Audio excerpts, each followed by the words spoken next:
Hi, my patient is 27 years of age. He is having grade 7 baldness. So we have planned out a combination of FUT as well as an FUTE technique. And we have planned his surgery in 2 days.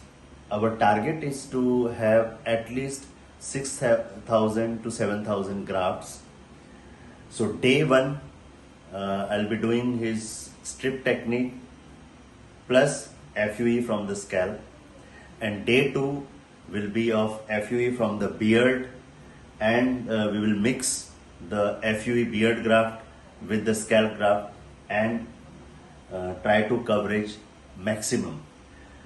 So my plan is to cover at least around 80% of the entire scalp. If we have a good harvest, we may cover the entire area, or at the most the crown area will be left, which can be dealt after 6 months of the first surgery. So stay connected with me and see the transformation.